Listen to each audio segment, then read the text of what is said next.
자, 스푸트니크 V에 대한 많은 악재, 호재보다는 지금 악재가 많은 상황이죠.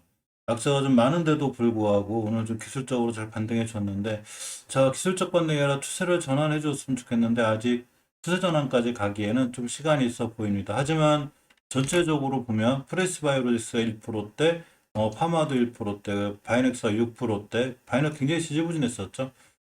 또 이렇게 어제 좀 강했던 이셀치스는 하루 좀 쉬어가는 모습이고 휴메딕스 등 이화전기 등 전체적으로 보면 약간 이제 반등세로 돌아섰는데 사실 스푸트니크 V에 관련된 이 많은 기사들은 안 좋은 게 너무 많아서 과연 반등해 줄 수 있을까? 근데 해도 해도 많이 떨어졌죠. 너무하죠. 이제 어느 정도는 악재가 좀 반영이 되지 않는 그러니까 이런 상황까지 오지 않았나? 그러니까 주가들이 밀릴 만큼 많이 밀리지 않았나? 이런 생각도 좀 해봅니다. 여러 가지 좀 이슈를 살펴보면, 일단, 스푸트니크 V가, 이제 출시돼서 나온 지 1년 정도 됐는데, 이제 1년간 효능과 안정성이 확인됐다는, 자, 핀포인트 뉴스의, 김성기 기자님의 출처입니다. 이 러시아산 코로나19 백신 스푸트니크 V가 세계 최초로 승인된 지 1년이 넘은 현재, 러시아에서는 효능과 안전성을 확인했다는 주장이 나왔습니다. 25일 타스통신에 따르면 스푸트니크 V 개발사인 가말레아 센터의 알렉산더 긴츠버그 소장이 스푸트니크 V 백신을 사용한 지 1년 이상이 지난 현재 효능과 안전성은 많은 국가들의 자료로 확인할 수 있다고 말했으니까 나온 지 1년이 지났기 때문에 이제 여러 가지 검증 상태를 통해서 우리 스푸트니크 V가 어떤지 알 수 있는데 바로 많은 안전성과 또 이 효능과 안전성을 확인했다는 이런 주장이죠. 자, 긴츠버그 소장은 이미 1,300만 명이 넘는 사람들이 스푸트니크 백신 접종한 지 1년이 넘었는데 그들이 이 백신에 대해서 불만을 표출하지 않고 그 국가들은 스푸트니크 V의 효능을 인정하는데 인색하다고 평가했습니다. 사실 이게 이제 러시아 측 주장이긴 한데 WHO 승인을 아직 지금 받지 못했죠. 일단은 이달 7일 WHO가 이 스푸트니크 V의 승인 절차를 재개한 상태고 WHO는 스푸트니크 V 코로나19 백신 승인 절차를 재개할 예정이라고 밝히기도 했습니다. 러시아 복무도 스푸트니크가 WHO의 승인을 받을 것이라고 전망했고 미하일 무라시코 러시아 보건장관도 WHO에 스푸트니크 V를 등록하기 위한 모든 장벽이 허물어지고 있다고 전한 바가 있습니다.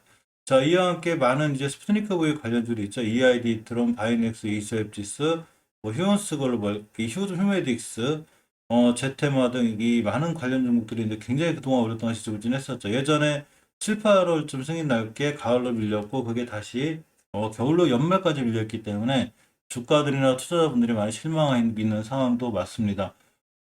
이 스푸트니크 V에 관련 좋은 기사들도 있지만 안 좋은 뉴스들도 많이 있었죠. 자, 이 러시아 국민들도 이제 화이자 맞으러 세르비아에 간다는 이런 기사도 있습니다. 이게 머니투데이의 자, 성주 기자님이 10월 9일 날 출처인데 제가 한번 영상 올려드린 적이 있듯이 이 러시아 국민들조차도 이 세르비아로 가서 이 백신을 맞는 가장 큰 이유는 바로 미국에서 어, WHO 승인난 이 왜 국민 이 WHO 승인을 난 이 백신을 맞은 사람들만 미국에 입국을 허용했죠. 오늘자로부터 이제 아마 된것 같은데 이 그러다 보니까 러시아 국민들 중에서도 미국을 왔다 갔다 해야 되는 이런 많은 국민들 그리고 여행이 자유로운 WHO 승인을 받은 화이자나 모더나 이런 백신을 맞으러 세르비아에 간다는 이런 기사들이 있습니다. 그만큼 스푸트니크 V한테는 조금 안 좋았던 자 이런 기사들이 되는데 사실 이 러시아 코로나 자체로도 사망자가 많고 백신 감염자가 많기 때문에 이 정부의 부심도 크다는 이런 이제 기사들도 있었습니다. 그만큼 이 스푸트니크 V에 대한 악재가 좀 많았던 상황이죠. 또 얼마 전에는 이 남아공 보건당국의 스푸트니크 V가 자 에이즈 원인 히브 감염 우려가 된다는 이유로다가 이 백신 접종을 중단하는 이런 상황이 됐습니다. 자, 핀포인트의 김성 기자님 출처인데, 남아공 보건기기 규제이사회가 러시아산 코로나19 백신 사용을 거절했죠. 에이즈의 원인이 되는 인체 면역 결핍 바이러스, 이 감염의 우려가 있다고 이렇게 말했죠. 18일 다수 외신에 따르면 이날 SAHPRA는 공식 성명을 통해 현지 및 국제 과학 전문가 등과 모든 자료를 고려해봤을 때 스푸트니크 V의 사용을 승인하지 않기로 결정했고, 히브 유병률 발병률이 높은 남아프리카에서 스푸트니크 V를 사용하면 접종을 받은 남성이 히브에 감염될 위험이 증가할 수 있다고 이렇게 말했습니다. 에이즈의 원인은 2차 면역 결핍 바이러스를 얘기하는 거죠. 이제 이 스푸트니크 V 입장에서는 잘못됐다고 얘기를 하긴 하는데 어디까지나 뉴스나 기사는 항상 찌라시 정도로 보고 저런 나라도 저렇게 생각도 하는구나. 그런 기사도 있고 그러나라고 정도 참조만 하시는 게 제일 좋습니다. 항상 뉴스나 기사는 전체적으로 이 참조 참고사항이죠. 이유도 러시아 백신 스푸트니크에 관련해서 이 승인을 올해 안에는 결정 안 한다는 이런 얘기가 있죠. 연합뉴스의 김진만 기자님의 출처고요. 자, 로이터 통신에 따르면 백신 생산 방법, 병역 관련 자료가 누락됐기 때문에 내년 1분기에나 결정이 가능하지 않을까 이런 생각이죠. 유럽연합 당국이 러시아산 신종 코로나 바이러스 감염증 백신 스푸트니크 백신 승인을 위해 올해 안에 결정하지 않을 것이라고 보인다고 21일 로이터 통신이 소식통을 인용해 보도했습니다. 자, 이 소식통은 스푸트니크 위해 승인 검토에 필요한 일부 자료가 여전히 누락돼 있고 적어도 2022년 1분기까지 승인 여부를 결정하지 않을 것이라고 밝혔습니다. 소식통은 또 유럽의약품청을 언급하면서 올해 말까지 EMA의 결정은 절대 불가능하다고 얘기했습니다. 자, 이렇게 된 얘기는 이 어디까지나 이제 기사기 때문에 항상 그렇다고 이제 우리가 EMA 직원이 아닌다면 바로 승인될지 정말 이렇게 될지 모르는 거죠. 모든 정확한 공시나 이런 건 다 회사를 통해서 나오는 게 가장 정확하기 때문에 항상 모든 기사나 뉴스들은 어느 정도는 찌라시 정도로 보시고 이렇게 이제 EMA가 올해는 좀 결정 안 할 수도 있구나 이렇게 생각하는 게 가장 좋습니다. 자, 한국바이오협회가 이제 바이오 플러스 인터팩스 코리아 2022를 개최하게 됩니다. 한국바이오협회가 자 리드 엑시비션스 코리아와 함께 바이오 플러스 인터팩스 코리아 2021 온라인 컨퍼런스를 10월과 11월에 거쳐 총 4일간 개최한다고 26일 밝혔습니다. 오는 27일부터 28일까지 1, 2일차 세션 5개를 시작으로 행사를 개막하고 이번 테마는 파리즈 바이오 시즌으로 최신 바이오 산업 키워드를 중심으로 산업계 주요 인사들이 참여합니다. 여기 바이넥스가 참석하는 것 같죠? 자, 행사 마지막 날은 가파른 성장세를 보이고 있는 CMO 위탁 생산업체들 중인데 그 중에서 헬릭스 미스, 이엔셀, 바이넥스가 의약품 최저가 생산 전략에 대해 발표한다고 합니다. 오늘 드라마 조금 바이넥스 많이 반응이 다행인데 제가 항상 유튜브를 처음 시작하기 이제 HLB하고 스푸트니크 V 관련주들이고 특히 바이넥스도 직접 매수매도를 진행했던 종목이 좀 각별하긴 한데 일단 바이넥스를 보면 사실 대단하죠. 이 친구가 항상 이 주식을 할 때는 재료와 이 기본적 분석, 그리고 기술적 분석도 절대 배제할 수 없는데 이 기술적인 부분에 있어서 가장 중요한 자리에 이탈한 악품이 있었죠. 바로 이때가 됩니다. 이때가 16년도 6월달에 항상 이전 여기를 강하게 이탈했기 때문에 7월달에 이탈했죠. 그러면서 다시 한번 밑으로 크게 밀렸고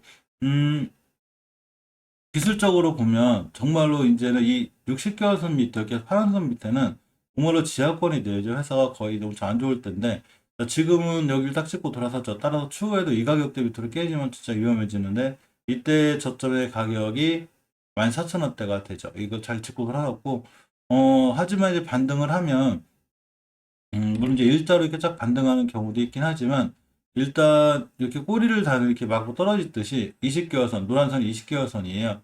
가격으로 보면 22,000원대가 되는데 이 자리를 맞고 떨어질 확률이 있습니다. 맞고 떨어지고 1차 목표가 여기가 되겠죠. 떨어지고 이렇게 그 전에 앞서서 5개월 선 돌파 안착은 당연히 중요해 보이고 주봉에서 보시면 오늘이 이제 화요일인데 이번 주 수목금 3거래일 안에 이렇게 5주선 위에 이쁘게 올려놓고 안착해줘야 아마 추세가 턴이 되는 이런 상황이 되죠. 5주선까지 안착해주고 20선이 깨끗하게 올려놔야 이렇게 추세가 턴에서 돌아 나가는데 아직은 옆으로 가는 시간이 좀 필요해 보입니다. 물론 V자 반등이 되기보다는 조금 옆으로 흘러가는 시간이 필요해 보이고 일봉에서는 이렇게 이제 5일선, 20일선 뚫어주는 골든 크로스가 생길 확률이 있죠. 내일 같은 날 음봉을 하루 쉬어도 이런 자리들만 잘 지켜주면 옆으로 박스권 형성이 있다가 돌아 나가는 거기 때문에 일단 추세는 조금 턴을 해주었으면 하는 바람도 있습니다. 바이넥스의 투자자의 동향을 보면 자 오늘 외국인이 좀 팔았는데 개인들하고 기관하고 투신이 좀 많이 샀죠. 투신 금융투자, 투신 좀 샀고 사모펀드가 들어와 있어서 원체 많이 떨어져 있죠. 지금 원체 많이 떨어졌기 때문에 아마도 저점 매수로 전략으로 좀 들어오지 않았나 이런 생각도 해봅니다. 자, 프레시지 바이오로직스도 보면 대단하게 밀렸죠. 사실 꼭 스푸트니크 V 관련주들만이 아니라 다른 많은 백신 관련주들이 많이 밀렸는데 이 머크사의 치료제 개발이 게임 체인저가 될 수 있다는 이슈로 이제 백신 관련주 밀릴 때 특히 심하게 밀렸기도 했고 월봉에서 보면 가장 저점이 이제 10,000원대를 이탈하지 않는 선상에서 보는 게 좋은데 아직 5주선을 보고 못해졌죠. 이 녹색 선, 이 선을 올라타서 안착해주고 돌아 나가야지만 좋은데 예전에 가장 잘 지켜주던 이 박스권 밑에까지 그냥 다 깼기 때문에 위험해졌고 이때 저점이 12,400원이기 때문에 12,000위에서 돌파. 그러니까 5일선 돌파 안착해주고 돌아 나갈 때가 아마 중요한 매수 타이밍이 되지 않을까 생각해 봅니다. 일봉에서 보면 이렇게 21선하고 거의 만나러 가죠. 이 21선을 만나는 건 생각보다 꽤 중요해요.